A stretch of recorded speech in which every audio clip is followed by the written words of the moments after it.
Sợ chưa? Sợ chưa? Sợ chưa? Sợ chưa?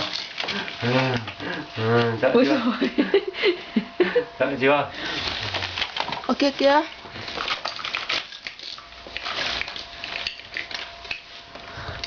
Moi ra được cái xe này tôi nhìn. Đấy, ngồi anh nhé, đỡ đi chơi đâu nhé. Là Lâm bảo buổi chiều đón Thu về xong rồi đi tập nhá. Tại vì bây giờ 1 giờ rồi, nếu mà bây giờ công đi về lấy xe xong đi 2:30 lại phải đưa Thu đi thì không kịp rồi. Sẽ mất cả ngày rồi anh đây. Thế bảo tuần này không đi gặp con gái nha, không sao. Tuần này đã không về gì hết. Anh sẽ sao anh bảo Lâm ấy làm gì làm con gì trong phòng kia mình không làm.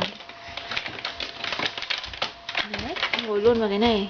Cái này cái gì cho bébê nằm nhưng mà Tuấn đi quá tuổi rồi nên là thành cái chỗ đựng đồ chơi rồi.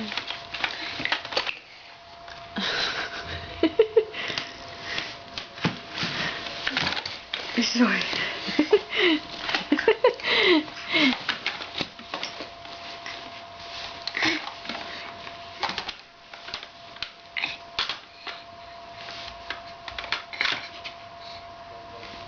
Làm kiểu bãi biển hả Tuấn đi.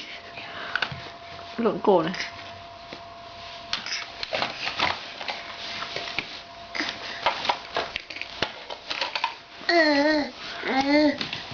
Mẹ đi ra đây này. Mẹ đi ra đây. Mẹ đi ra đây cơ.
Chị thích chơi bóng à? Em ấy thích chơi bóng lắm.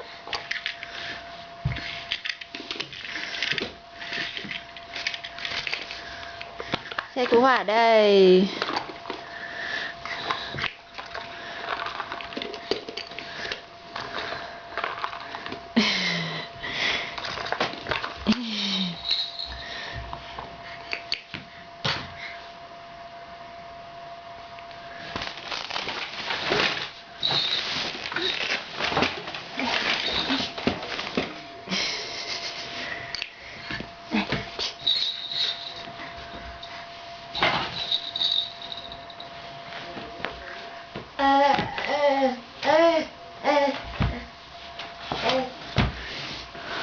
Ê, con để vào trong thảm đấy ngồi tất nó trơn.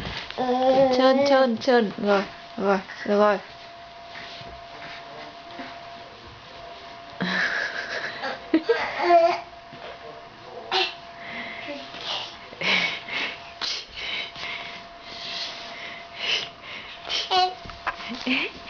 Chị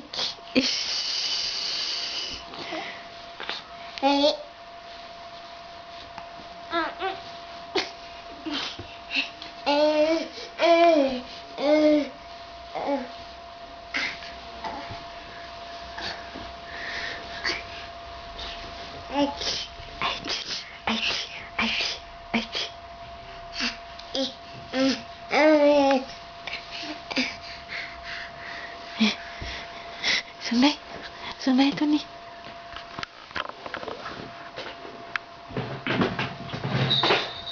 Chút.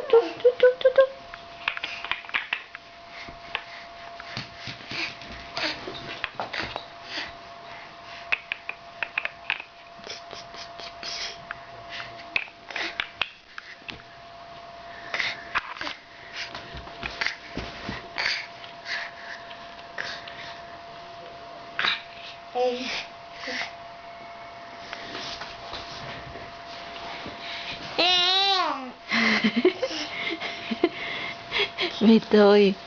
Mệt rồi. Cháu sắp đi ngủ rồi. Chiều hôm qua tôi đi ngủ nhà trẻ 2 tiếng. Cô chồng thật là sướng. Chắc phải làm gì? Tháo ra này. Này, Tân đi, tháo cái này ra này.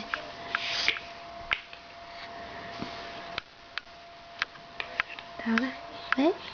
Tháo ra xong lắp lại đi con.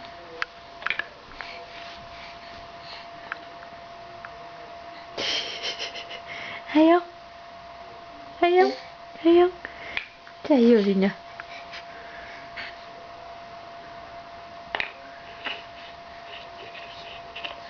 Mặc cái bộ này trông đều quá, người cứ tròn xoe, tròn trùng trục. Chí, nè, tháo ra. Lắp vậy, con lắp vào đi. Chồng ngoan lắm. Cháu ăn hết một hộp bột to đùng. Bây giờ cháu ăn hộp 8 tháng nha, có nhiều hạt ở trong đấy. Mà cháu ăn chả vấn đề gì cả. Hết. Ở trường được ăn nhiều thứ hay lắm. Ăn những thứ mà mẹ không biết nấu. Mà các cô ăn ở trường nó cho ăn rất nhiều cá.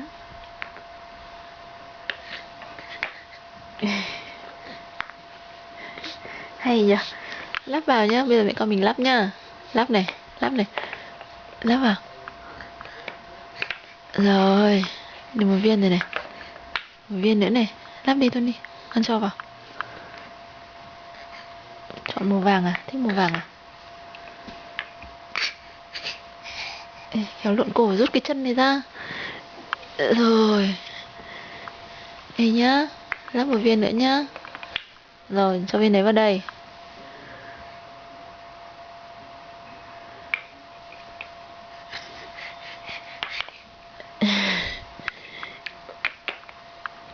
Rồi, cho nốt vào, Tony.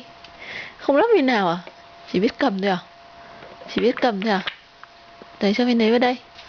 Thế là xong quả cầu. Chả hiểu gì cả. Chả hiểu gì cả. Mặt đần chối.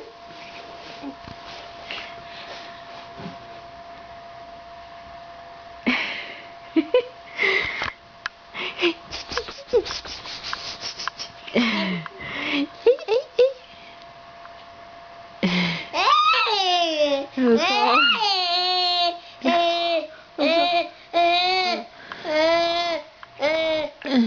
Thế nào? Muốn cái gì mà lại cáu thế?